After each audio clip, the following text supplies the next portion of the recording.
কি অবস্থা সবার? আসলে সবাই ভালো আছেন? আলহামদুলিল্লাহ আমি ভালো আছি। গাইজ, বেশ কিছুদিন ধরে কোনো ভিডিও দিতে পারতেছি না চ্যানেলে, ব্যক্তিগত ব্যস্ততার কারণে কোনো আপডেট দেওয়া হচ্ছে না। তো ভাবলাম যে আজকে একটা আপডেট দিই আপনাদেরকে। সেটা হচ্ছে, আপনারা অনেকে হয়তো জানেন যে ইউরোপীয় ইউনিয়নের সকল দেশের রাষ্ট্রদূতদের সাথে আমাদের বর্তমান সরকারের প্রধান উপদেষ্টা ডক্টর মোহাম্মদ ইউনূস উনি বৈঠক করছে, এবং আমাদের দেশে ইউরোপীয় ইউনিয়ন দেশগুলো যেন ভিসা সেন্টার হয় সেই বিষয়ে উনি ওনাদেরকে অনুরোধ করছে দিল্লি থেকে ভিসা সেন্টার সরিয়ে যেন ঢাকা আনা হয়, এবং ঢাকা যদি সম্ভব না হয় যেন পার্শ্ববর্তী যে কোনো দেশে যেন ভিসা সেন্টার হয়। তো আপনারা জানেন যে ইতিমধ্যে এই বিষয়ে আর কোনো রকমের নিউজ নাই, আপডেট নাই। এর মধ্যে শুধু ক্রোয়েশিয়ার ভিএফএসটা আসছে ডিসেম্বরে, আর বুলগেরিয়াটা জানুয়ারিতে আসার কথা, কিন্তু এখন পর্যন্ত কোনো সারা শব্দ নাই। আর বাদ বাকি যে দেশগুলো রোমানিয়া, পর্তুগাল, পোল্যান্ড, চেক রিপাবলিক, ম্যাসিডোনিয়া, এসব দেশ আসার কথা, এগুলো একটা গুঞ্জনের মধ্যে সম্ভাবনা ছিল, একটা গুঞ্জনে বলা যায়, বাট এখন পর্যন্ত আসে নাই বা অফিসিয়াল কোনো নিউজও দেয় নাই।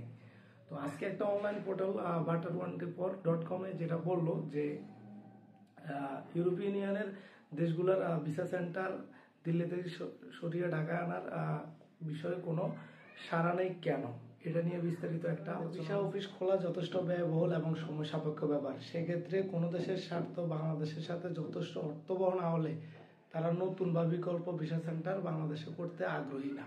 তো আপনারা জানেন যে ভারতীয় ভিসা বর্তমানে বাংলাদেশিরা করতে পারছে না, ট্যুরিস্ট ভিসা বন্ধ, আপনার মেডিকেল এবং ডাবল-এন্ট্রি নামমাত্র খোলা, মানুষ টাকা পয়সা দিয়েও হয়রানি হচ্ছে, বাট ভিসা করতে পারতেছে না। তো এক্ষেত্রে বাংলাদেশি যে শিক্ষার্থীরা যারা ইউরোপে বিভিন্ন দেশের বিভিন্ন ভার্সিটিতে পড়তে যাবে, বা যারা শ্রমিক ওয়ার্ক ভিসা যাচ্ছে, সবাই ক্ষতিগ্রস্ত হচ্ছে, সবাই অ্যাপয়েন্টমেন্ট মিস হচ্ছে, কেউ যাইতে পারতেছে না, সবাই ক্ষতিগ্রস্ত হচ্ছে। যার কারণে আমাদের বর্তমান সরকারের প্রধান উপদেষ্টা ডক্টর মোহাম্মদ ইউনূস উনি যে ইউরোপীয় ইউনিয়নের যে রাষ্ট্রদূতরা আছে যারা বাংলাদেশে ঢাকাতে আসছে, বৈঠকে বসছে, তাদেরকে উনি অনুরোধ জানাইছে ভিসা সেন্টার দিল্লি থেকে সরিয়ে যেন ঢাকা করা হয়, আর ঢাকা যদি না হয় তাহলে যেন পার্শ্ববর্তী যে কোনো দেশে করা হয়। তো এটার আসলে কোনো আলোর মুখ দেখতেছে না, কিন্তু পররাষ্ট্র মন্ত্রণালয় এবং সরকার যথেষ্ট কূটনীতিকভাবে চেষ্টা চালিয়ে যাচ্ছে যেন বাংলাদেশে ঢাকায় যেন ভিসা সেন্টার হয়। যেহেতু ইন্ডিয়াতে মানুষ যাইতে পারতেছে না, ভিসা করতে পারতেছে না, তো সেক্ষেত্রে আমাদের মানুষগুলো তো ইউরোপে যাইতে হবে নাকি। তো সেক্ষেত্রে সরকারের চেষ্টা চালা যাচ্ছে, বাকিটা আল্লাহ ভালো জানে। তবে বুলগেরিয়া ইতিমধ্যে আপনারা জানেন হয়তো অনেকে, ইন্দোনেশিয়া এবং ভিয়েতনামে তাদের যে বাংলাদেশিরা ফাইল জমা করতে পারবে এবং এম্বাসি ফেস করতে পারবে।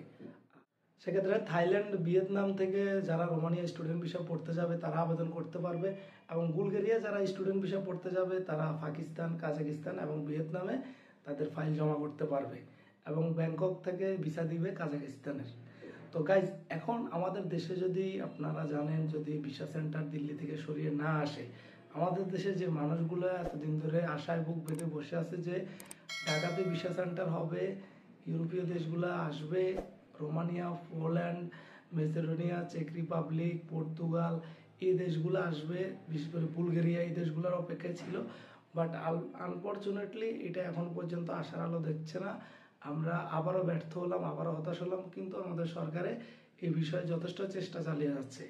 তো আমরা আসলে আশা দেখতে পারি, চেষ্টা চালা যাচ্ছে সরকারে, আমাদের হাতে কিছুই করার নেই, আমাদের ঘুরে ফিরে সেই দিল্লি দ্বারস্থ হতে হবে। এখন যেহেতু ইন্ডিয়া বিষয়ে মানুষ করতে পারতেছে না টাকা দিয়েও, মানুষ অ্যাপয়েন্টমেন্ট মিস করতেছে, আলটিমেটলি মানুষ ক্ষতিগ্রস্ত হচ্ছে। তো এই বিষয়ে আশা করি সরকার চেষ্টা চালিয়ে যাচ্ছে, এবং এটার বিষয়ে আরো জোরদার কূটনীতিক যে প্রচেষ্টা সেটা অব্যাহত রাখবে। তো গাইজ, এই ছিল আজকের আপডেট। সবাই ভালো থাকবেন, সুস্থ থাকবেন। আসসালামু আলাইকুম।